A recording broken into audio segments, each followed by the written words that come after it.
In 1926, a road linking Chicago and Los Angeles was designated Route 66. At that time, it was one of the few main east-west highways. John Steinbeck referred to Route 66 as the Mother Road in The Grapes of Wrath. With other references in film, TV, songs, and literature, Route 66 became something of a legendary road. Route 66 began to symbolize the American dream, our love affair with cars, and the adventure of travel. Its legend was further ingrained by its final bypass and decommissioning in Williams, Arizona in 1984.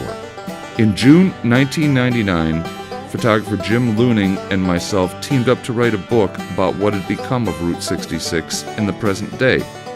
10 years and 3 travel books later, Jim and I set out again to see what was happening now on Route 66.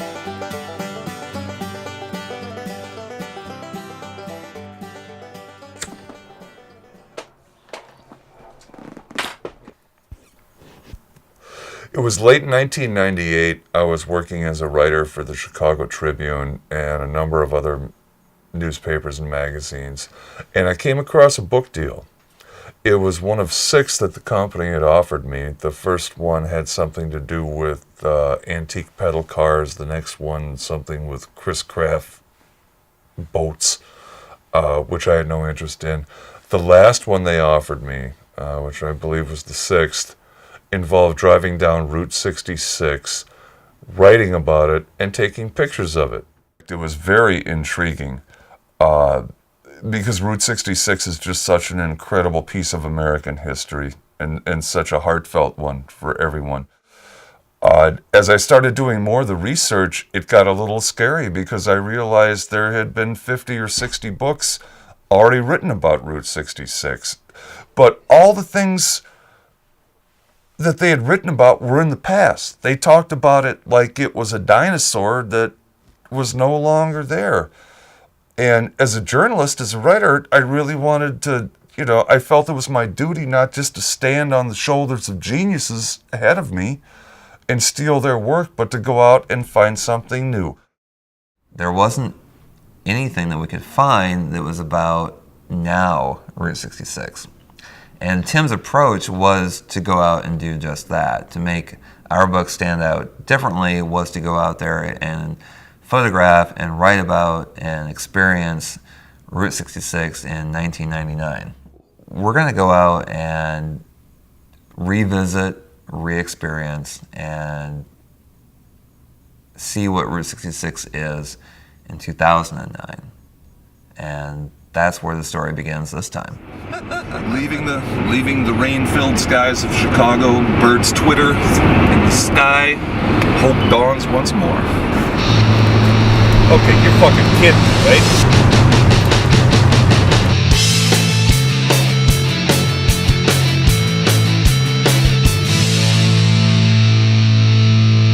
I'm hopping in that car with Andrea, and we're gonna go for a few miles in the 57 T-Bird. All right, saddle up, baby. I met this guy, Tom. We dated the first car show we went to out in, I forget, it was in Piedmont or something like that. He took a picture of me standing next to a white 57, like at the front corner of it. And I go, I'm gonna get me one of those cars. And he's like rolling his eyes at me. I'm telling you. Anyway, it wasn't until he saw it coming off the truck that he believed me. Because I got it in a shop, or not a shop, I got it out of California. I only saw like 2 Polaroid pictures of it. And I paid the shop to go look at it, and they go, well, if you don't buy it, we're going to. And it was a Thunderbird shop that they did repairs on. And so I'm like, okay, put it on the truck. They did a lot of things to it, whatever, and here I am, 12 years later. I'll tell you what, this is the first time I've been out on a road trip in a long time, and it sure as hell feels good. You see folks just line up all along Route 66, and every hunk of junk from their basement they'll put out. Their kids set up lemonade stands. People bring out these wonderful classic cars that they've spent many years restoring or a lot of time kissing butt to give somebody to give them. But there's just a wonderful sense of community along this route, and it's getting, I don't know, Jim and I were talking earlier, it's getting the creative juices flowing again. Like I said, I haven't been out in a long time and haven't given a crap about anything, but get out on a nice summer day on a road like this, and all of a sudden I want to ride again. Oh yeah, just a note to Jim. I'm gonna smoke like hell in this car the whole time you're in that T-Bird. Enjoy. Tim and I couldn't be more different. Tim's a good decade older than me. He's been married, divorced, married again. He has kids, a grandkid. He's been in the military, and he's held 9 to 5 jobs. I've been a self-employed freelance photographer for most of my adult life. I'm single and basically only responsible for myself. It took begging, pleading, and finally some physical threats to get Tim to come out of his house to do this last trip down 66. I hadn't seen much of Tim in the last 5 years, and he let on that a lifetime of hard drinking, smoking, and everything else had started to take a toll on his health, and that I should be prepared for that if I really wanted him to come along on this trip. I did, and I thought, how bad could it be? It was always like traveling with Hunter S. Thompson as it was.